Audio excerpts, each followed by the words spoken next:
dan penting ya kepada penyidik terkait dengan temuan-temuan saya yang baru. Jadi perlu diketahui bahwa RRT ini disatukan dalam sebuah simbol RRT, tetapi di dalam kerja-kerja penelitian itu kami berbeda dan independen. Saya tidak dipengaruhi oleh Pak Roy Suryo maupun tidak dipengaruhi oleh Bu Tifa. Oleh karena itu temuan-temuan baru saya terkait dengan 3 variabel, yaitu dalam pengolahan citra digital, translasi, rotasi maupun pencahayaan, itu ada temuan-temuan baru. Nah, itu saya ungkapkan kepada penyidik gitu ya.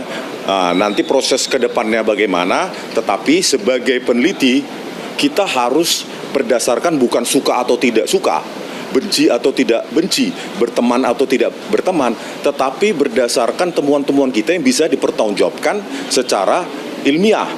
Dan temuan-temuan itu bersifat ongoing. Nah, saya sampaikan temuan akhir saya kepada penyidik. Nah, apapun pertimbangan penyidik terkait temuan saya itu, nanti ya biarkan proses lebih lanjut begitu. Jadi oleh karena itu, ya temuan-temuan saya itu akan saya pertanggungjawabkan di depan publik. Dan sekali lagi, ini bukan masalah suka atau tidak suka, benci atau tidak benci. Ini adalah tentang kerja ilmiah. Dan seorang peneliti atau pekerja ilmiah itu harus berdasarkan temuannya, bukan karena karena saya tidak suka sama situ gitu. Jadi karena sifatnya yang ongoing dan terus berkelanjutan, maka saya laporkan kepada penyidik, inilah temuan saya itu. Nah, temuan saya bisa jadi berkebalikan dengan simpulan-simpulan yang saya sebut dalam Jokowi's White Paper gitu, Bang. Ya, nanti akan saya sampaikan kepada penyidik, tetapi kan yang paling penting saya sampaikan dulu bahwa kerja ilmiah saya dinamis. Dengan metodologi yang sama yang saya tuliskan di dalam Jokowi's White Paper itu, tetapi dengan memasukkan variabel tadi itu, 3 variabel tadi itu, translasi, rotasi, dan pencahayaan, ternyata menghasilkan hasil yang berbeda. Nah, itu bisa saya pertanggungjawabkan karena memang metodologi yang sama juga saya gunakan di dalam buku Jokowi's White Paper, meskipun ya ada treatment, ada perlakuan, ada variabel yang menyimpulkan yang berbeda, begitu, Bang. Artinya kan ini udah mengajukan, berarti Bang Rismon ini udah mengajukan restoratif justice ya, Bang ya?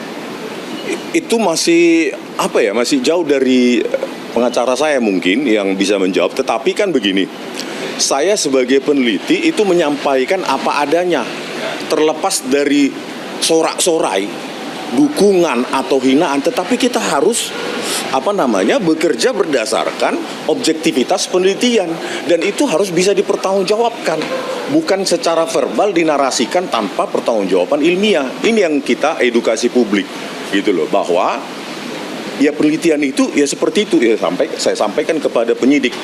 Peluang tentang RJ atau proses yang lain mungkin dijawab oleh Bang Jahmada Girsang.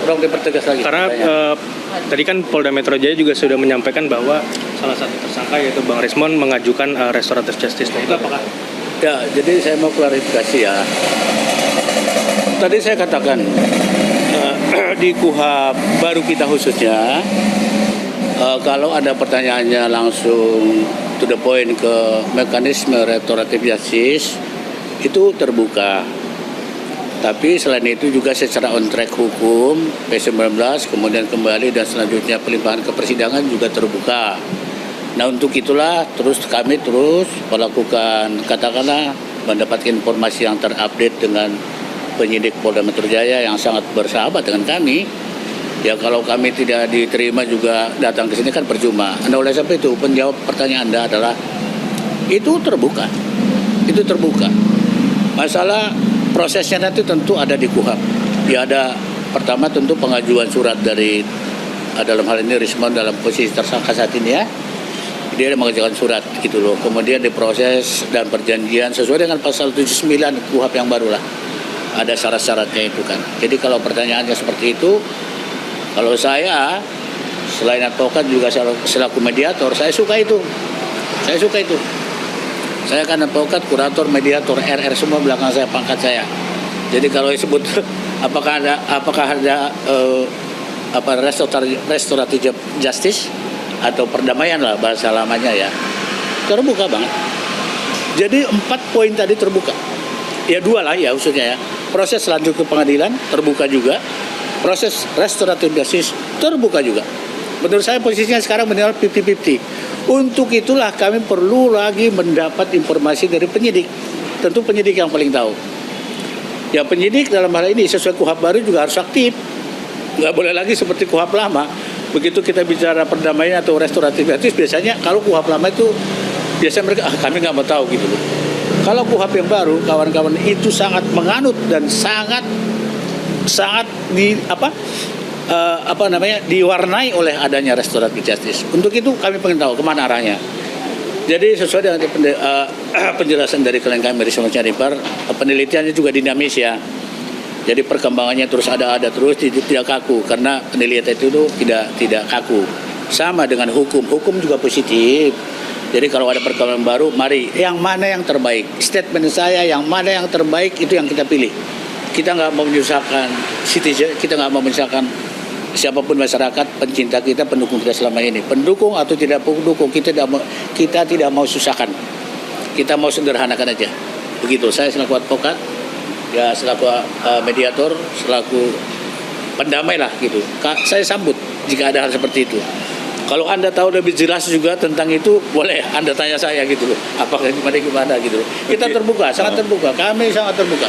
Dan penyidik terbuka ya terhadap kajian-kajian ilmiah saya yang baru. Jadi mereka juga punya ahli, ya mungkin ahli independen atau ahli kepolisian, dan saya sampaikan ya temuan baru saya berdasarkan kajian saya. Kenapa? Apa yang missing dari yang sebelumnya? Gitu. Apa yang missing? Jadi kita harus tadi itu jangan hanya karena kita disoraki, didukung, tetapi kita buta terhadap objektivitas penelitian. Nah, di situ saya merasa lega, ya, merasa lega bahwa saya menyampaikan apa yang menurut saya berbasis objektivitas penelitian, begitu, ya, Bang. Ada lagi? Itu aja ya.